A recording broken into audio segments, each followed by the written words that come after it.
Hello दोस्तों, क्या हाल चाल है? बढ़िया, सबके एक नंबर। तो पिछले कुछ वीडियो में हम टाइम डिपेंडेंट थ्योरी के बारे में हम कुछ पढ़ रहे थे, है ना? तो टाइम डिपेंडेंट थ्योरी के अंदर अपन ने क्या पढ़ा था? हार्मोनिक परटर्बेशन पढ़ा था, कांस्टेंट परटर्बेशन पढ़ा था, ठीक है। तो वहां हमने ये चीज नहीं देखा था कि अगर हमारा जो transition initial state to final state हो रहा है तो कितना टाइम लग रहा है। नहीं देखा था ना? झूठ मत बोलना, सही बोल रहा हूं ना? हमने वहां कोई मतलब परेशानी नहीं थी कि भाई चलो जितना टाइम लग रहा है उतने टाइम में अपन कर दे देंगे, क्या ही दिक्कत है ट्रांजेक्शन, है ना? तो अब यहाँ इस वीडियो में हम सोचेंगे कि अगर transaction initial state to final state में हो रहा है तो कितना टाइम लग रहा है। क्या वो अचानक हो रहा है? क्या वो 5-7 दिन लगा रहा है या 1 घंटा 5 घंटा लगा रहा है? तो कुछ तो अपने को सोचना पड़ेगा। वही चीज सोचने के लिए उसी चीज को ध्यान में रखते हुए हमारे पास दो अप्रोक्सीमेशन है। कितने हैं भाई? दो अप्रोक्सीमेशन, ठीक है।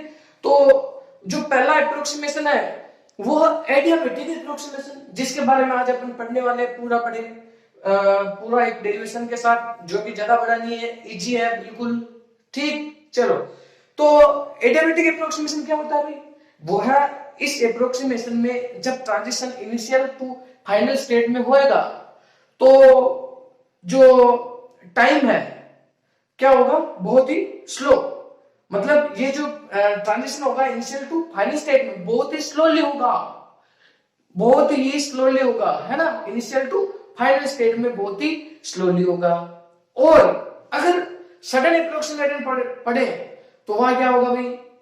जाहिर सी बात है, सडन का मतलब अचानक, अचानक का मतलब रैपिडली, अचानक ही यहां से यहां तक क्या होगा? वो ट्रांजिशन हो जाएगा, ठीक है भाई। तो अपने नोट्स बनाने हैं आपको, हाँ नोट्स भी बनाने हैं ना। तो नोट्स बनाने के लिए क्या करेंगे अपन? ये मैंने कुछ थ्योरी लिखी हुई है तो समझते हैं उसको। देखिए कि after study harmonic perturbation and constant perturbation और attention is to find rate of change of H day scale, यानी कि अगर इसको ब्रैकेट फॉर्म में लिखे तो ये चीज, ये हैमिल्टोनियन है। इनिशियल टू फाइनल स्टेट में चेंज आ रहा है तो रेट ऑफ चेंज क्या है ना? रेट ऑफ चेंज, कितना रेट है उसका चेंज होने का, वो।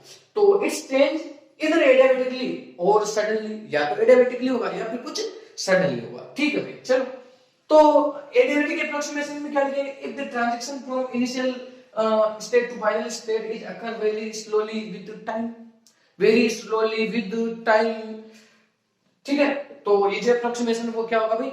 Adiabatic approximation. कंप्लीट, इतना समझ में आ गया? चलो ठीक। तो अब अपन बढ़ते हैं कि भाई एडियाबेटिक अप्रोक्सीमेशन तो अपन ने समझ लिया, लेकिन अब अपन इसका कुछ मैथमेटिकल जो एक्सप्रेशन है वो फाइंड आउट कर लेते हैं, ठीक है भाई। तो बाय प्रोबेबिलिटी एम्पलीट्यूड, फर्स्ट ही लेक्चर में हमने पढ़ा था प्रोबेबिलिटी एम्पलीट्यूड। अगर आपने नहीं देखा, वहां कार्ड दिख रहा है, देखिए उस कार्ड से आप क्लिक करिए और वो भी देख लेना। तो बाय प्रोबेबिलिटी एम्पलीट्यूड हमने ये चीज फाइंड आउट की थी। प्रोबेबिलिटी एम्पलीट्यूड में कि एक के फाइनल स्टेट में जाने की प्रोबेबिलिटी का एम्पलीट्यूड था 1 upon iota cut 0 to t h डे square into the power iota omega k n dt, ठीक। चलो, अब क्या करना है कि इसको बाय पार्ट्स हम क्या करेंगे? इंटीग्रेट करेंगे। इंटीग्रेट बाय पार्ट्स, हिंदी में बोले तो आंशिक भिन्न द्वारा, है ना?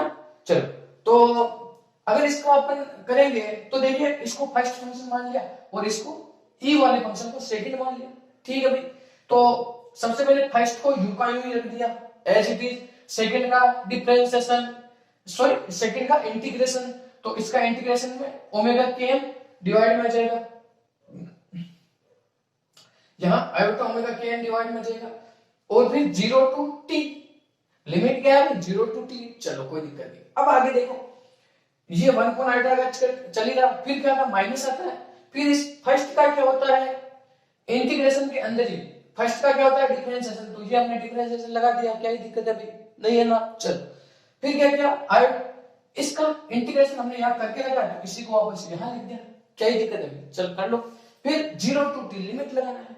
अब देखिए यहां अपने को एक बात समझने की होती है कि यहां ये वाला जो पार्ट है ना, ये पूरा, ये अपने पास 0 बनने वाला है, गोल गोल जीरो बनने वाला है, कैसे बनेगा भाई? चलो, तो आपने पढ़ा होगा कि एट द एंड ऑफ वाल, है ना, कभी भी पोटेंशियल निकाला होगा तो एट द एंड ऑफ वाल क्या होगा? एंड ऑफ वाल के लिए अपन जीरो ले लेते हैं किसी भी टर्म को। यानी कि ऐसे भी समझ सकते हैं कि मान लीजिए हमने जो परटर्बेशन लगाया तो t इक्वल टू जीरो पर हमने स्टार्ट किया, बोलो भाई, t इक्वल टू जीरो पर स्टार्ट किया और t इक्वल टू t पर ये परटर्बेशन खत्म हो गया। तो भाई चेंज कहां आया? जीरो पे स्टार्ट किया तो चेंज था नहीं, फिर t इक्वल टू t पर खत्म ही हो गया तो चेंज तो है नहीं, तो चेंज तो इस बीच में होगा। जीरो टू t कोई भी एक टाइम इंटरवल t डेश है उसके बीच होगा ना।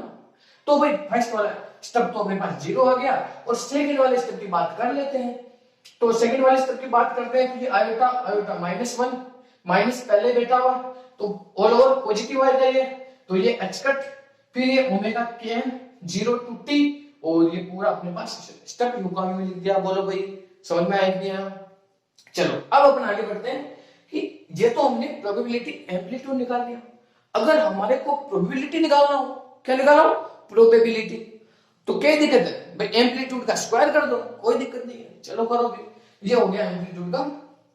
तो यहां में p initial to final state, कोई दिक्कत नहीं, ठीक। इस पूरे का होल स्क्वायर, ये लो, खत्म कहानी। अब इसको थोड़ा ढंग से लिख देते हैं तो हम इस चीज का अलग से स्क्वायर करते हैं, तो ये होगा h कट स्क्वायर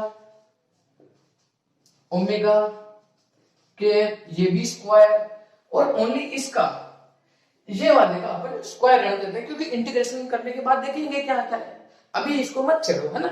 चलो इसके बाद अपन पढ़ते हैं अब आगे।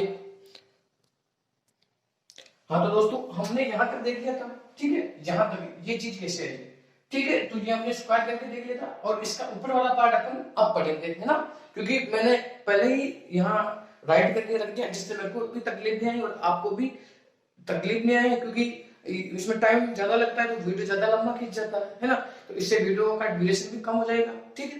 तो इसके बाद अपन ने क्या लगाया? और एडियाबैटिक एप्रोक्सीमेशन। एडियाबैटिक एप्रोक्सीमेशन क्या है अभी कि एथिडेंस कैन चेंजेस वेरी स्लोली, बहुत धीरे धीरे चेंज हो रहा है कि नहीं हो रहा है, अपन ने पहले ही पढ़ रखा है कि ये जो हैमिल्टोनियन है वो बहुत धीरे धीरे चेंज हो रहा है। और हाँ एक बात बता दो आपको कि आप अगर अलग अलग बुक फॉलो करोगे ना, कि अगर आपने जेटेली फॉलो किया, बेसिकली मैं जेटेली ककानी एसपी 2-3 बुकों से मिलाकर पढ़ता हूं, तो जो मैंने जो नोटेशन लिया वो एच लिया है यहाँ पर, जबकि जो जेटेली है वो नोटेशन वी ले रहा है। क्यों ले रहा है उसका कारण भी समझिए, वो भी बहुत अच्छी चीज ले रहा है, लेकिन कोई नहीं, अपन एच ले रहे हैं तो एच को चलने दो। वो क्या ले रहा है? वो ले रहा है वी इनिशियल टू फाइनल, ऐसे कुछ ले लेता है। तो उसका कारण भी सही है कि भाई हैमिल्टोनियन चेंज हो रहा है, हमने कह दिया हैमिल्टोनियन चेंज हो रहा है, तो असलियत में हैमिल्टोनियन को चेंज होने के पीछे का जो सीन क्या है कि वहां का जो पोटेंशियल है वो चेंज हो रहा है। हैमिल्टोनियन क्या होता है? Total energy. टोटल एनर्जी क्या होती है क्वांटम मैकेनिक में? सब पोटेंशियल का ही काम है ना।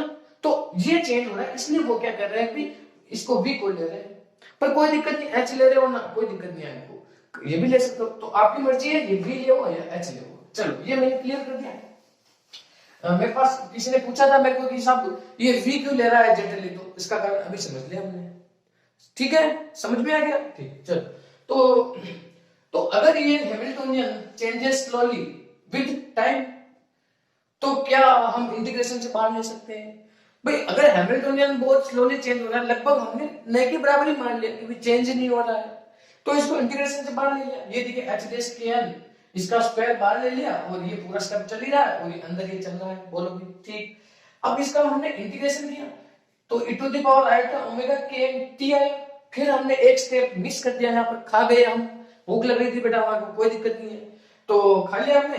तो फिर अगर 0 टू t अगर अपन क्या रखते हैं यहाँ पे लिमिट रखते हैं तो रखो भी, अगर t रखेंगे तो ये चीज आने वाली है, अगर 0 रखेंगे तो e टू द पावर 0 1 आने वाली, बोलो भाई क्या दिक्कत है, ये चीज आ गई, ठीक।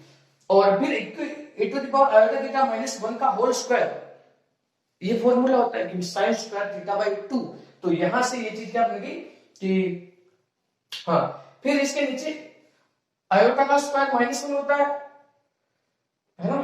तो एक सेकेंड, ये आयोटा है ना, फिर ये स्क्वायर होगा, क्योंकि यहाँ पर हम प्रोबेबिलिटी निकाल रहे हैं तो प्रोबेबिलिटी कभी नेगेटिव में नहीं आनी चाहिए। तो टोटल आंसर हमारा माइनस की टेंशन मत लो, टोटल हमारा पॉजिटिव ही आने वाला है।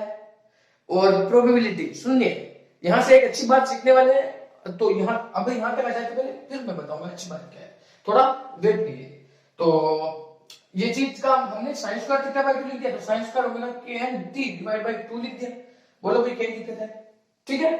और ये 4 है यहाँ पे, है ना, ये 4 है, क्योंकि ओमेगा स्क्वायर यहाँ से है और स्क्वायर तो ओमेगा 4 हो गया। और ये अपना एडियाबेटिक एप्रोक्सीमेशन के लिए प्रोबेबिलिटी का क्या है अपने पास, जो भी एक्सप्रेशन आता है वो है। चलो, तो जो सीखने लायक बात है ना वो आप ध्यान से सुनना, कि सबसे पहली बात तो प्रोबेबिलिटी पॉजिटिव होती है कि नहीं होती है, होती है, तो माइनस प्लस की टेंशन नहीं लेना है यहाँ पर। चलो, अब दूसरी बात यह है कि प्रोबेबिलिटी हमेशा 1 से कम होती है, या तो 1 होगी या फिर 1 से कम होगी। बोलो भाई सही बात है कि नहीं है। तो इस कंडीशन को तुम लिख दो कि लेस देन 1 से बहुत छोटी है। तो ये जो कंडीशन है तुम्हारी वो क्या है, प्रोबेबिलिटी के लिए, किसके लिए, एडियाबेटिक एप्रोक्सीमेशन के, क्योंकि बहुत ही स्लोली हो रहा है। तो भाई 1 से तो कम ही आएगा, तो 1 से कम यहां हमने लिख दिया। चलो, फिर दूसरी बात क्या है, चलो जो अगला टॉपिक है हमारा सडन एप्रोक्सीमेशन, वो हम अगले वीडियो में पढ़ने वाले हैं। तो अगर आपने एंजॉय किया वीडियो, अगर अच्छा लगा तो वीडियो को क्या करना है, सबको पता है लाइक करना, और चैनल पर नए हो तो चैनल को सब्सक्राइब करके बेल आइकन को प्रेस करना है, जिससे मेरे जो भी नया वीडियो है उसके नोटिफिकेशन सबसे पहले आपके पास पहुंच जाए। जैसे आए टपाक आपने उसको देख लिया। ठीक है, अभी के लिए इतना ही, अगली वीडियो में फिर मिलेंगे। जय हिंद, जय भारत दोस्तों।